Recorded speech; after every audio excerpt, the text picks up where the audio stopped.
Hi everyone, welcome back to Teaching Updates. It's me again, Miss Cueto, and today we are going to have another fun and easy English. I'm excited today because for the first time, I will be creating my first ever video lesson, official video lesson. Yes, you heard it right. This is just the first official video lesson for grade 9 English. I created this YT channel for my students so that I can reach them the easiest and fastest way possible. If you're watching this and you're not one of my students, don't be discouraged because this lesson will definitely help you in your journey in learning English. So if you want to know more, don't skip and continue watching. So let's start. Look at these words. What are these words? Yes, you're correct. These are all modal verbs. When you say modal verbs, these are actually auxiliary verbs that perform a certain function that gives another meaning to the main verb. So how are we going to form a sentence using modal?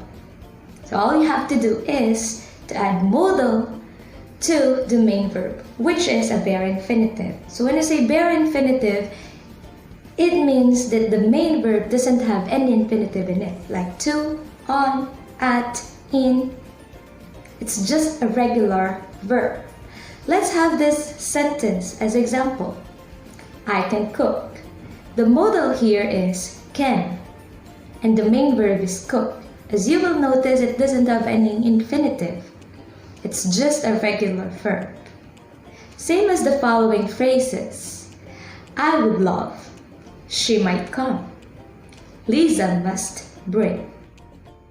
Modal verb has a lot of functions. It can be used to denote possibility, probability, ability, inability.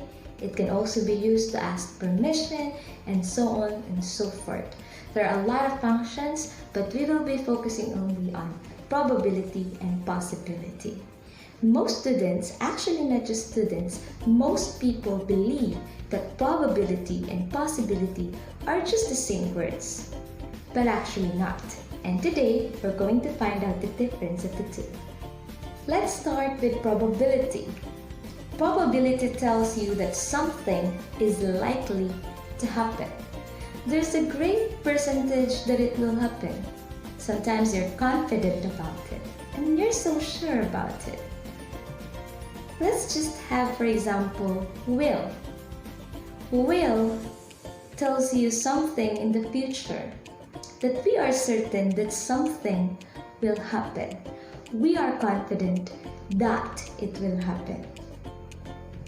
Let's say, for example, Jimin will be late. Yes, we're so sure that Jimin will be late. We're confident that Jimin will be late. Another example, Mom will cook dinner. We're certain, we're confident, we are sure that Mom will cook dinner. Will can also be used to give assurance. Let's have these sentences as example. You will win. I'm assuring you, you will win. God will heal you. Definitely God will heal you. I'm giving you assurance that God will heal you. Sometimes you want to tell why something is happening, and in that case, you have to use must. Let's have these sentences as examples. It's already 1 o'clock. You must be hungry. Jin practiced all day. He must be tired. We can also use should to denote that something is likely to happen. We're pretty sure that it will happen. There's a great percentage that it will happen.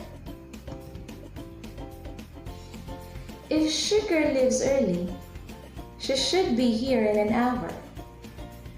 If we start the meeting now, we should finish by 9. Now let's talk about possibility. When I say possibility, it tells you what can be done. Let's say, for example, these three modals: may, might, and could. These three modals are used to tell you that something is possible but not certain or guaranteed. It's a 50-50 thing. 50% sure, 50% not sure. May, might, and could can actually be used interchangeably.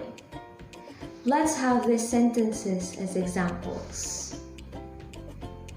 I might be late. I might be late. I could be late. The last modal is can. It is used in a general statement about something that is possible. Streets can be dangerous at night. Teachers can be upset sometimes. Now let's have a review. If you are talking about something that is certain, use will. If you are talking about something you are confident about, use must and should. If you're talking about something that is not so certain, use may, might, and could. If you're talking about something generally that is possible, then use can. Remember that all these things, all these words, can actually mean other things. And that's what we're going to talk about on my next video. So don't forget to subscribe to my channel, hit that notification bell, put on a like, and comment down below. Thank you for watching. See you again next time.